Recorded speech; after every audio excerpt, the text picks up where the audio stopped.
Hello, class. This is Tanita, and I am doing discussion question 7. I find that this week is going to be very hard for me to be concise, so I really hope and pray that it does not go too long for any of my fellow students. So, in talking about the differences between the strategies of elementary, middle school, and high school, I want to first point out that elementary school is very foundational and it is like a structure building period. Um, this is where the support of parents, teachers, administrators, and members of the community is very important, keys to the success of the child. Um, Including parents is very, very important. Letting them know that they are big contributors in their child development. Their children's development is also a very important factor. So cognitively, the children are learning activities which include concrete experiences that promote the development of abstract conceptual operations. So, in the way of self knowledge, STEM strategy a strategy used could be open ended questions such as I am happy when, I am sad when, I am afraid when. In educational and occupational strategies, the counselor can refer to a list of occupations and have the students describe what kind of person might like that occupation. Also, with career planning, you can write if you could be anyone in the world, who would it be? And followed by a discussion of why.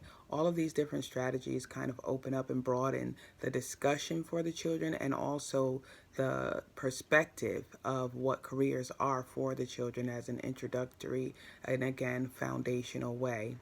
Um, Middle school, all of these go together continually. So in middle school, we're kind of continuing the process, realizing and understanding that there is some resilience to potential problems that include like the psychological stages of puberty and things of that nature. But in this stage, the career goals for middle students are to develop decision making skills, educational awareness, recognizing the relationship between educational and work skills, occupational awareness, such as job content, and economic factors, such as how the supply and demand actually affect or influence job availability, as well as developing positive attitude and the role of work in society.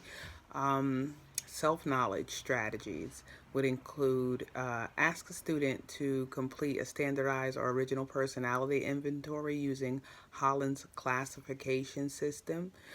This type of testing does, again, open up and broaden the perspective for the child to understand the different types of occupations that present themselves to them or that are relative to how they think, feel, and what they know.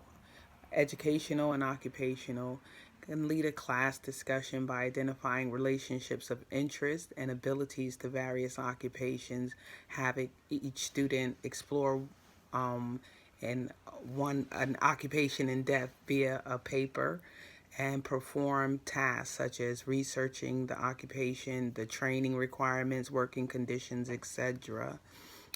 Career planning. Present in steps a decision making model. Discuss the importance of having students identify a problem and resolve it by applying these steps. This will give them the know how to come to career development, knowing how to problem solve. The counselor role in high school, it's again another continuation of preparing students for a variety of life roles.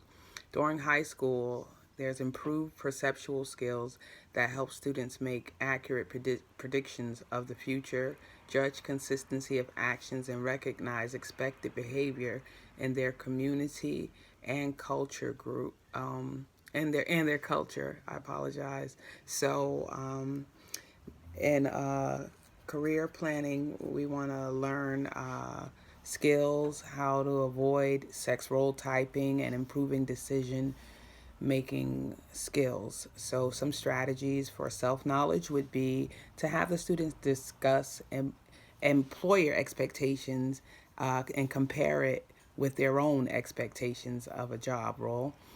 Educational and occupational help students understand the principles and techniques of life planning. And with career planning, help students develop planning skills.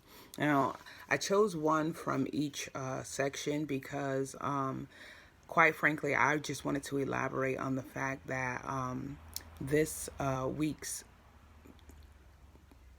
this week's assignment kind of had me a little disheartened, knowing that this type of attention doesn't take place in every school. So the role of career development and counseling is very important and very effective, because a lot of students will never have this much attention coming from a school district that was very just focused on testing and passing state tests and things of that nature. So, you'll find that a lot of people have never had this personal attention. As not to go long, I just want to cut it short, but just to understand that this week's lesson has really taught me a lot. And I think that these strategies are very important. And I think that if someone was to go into counseling for elementary, high school, or middle school, they should come with a passion that matches the children's needs, expectations, and expectations for development, because it is very, very necessary. Thank you so much and have a blessed day.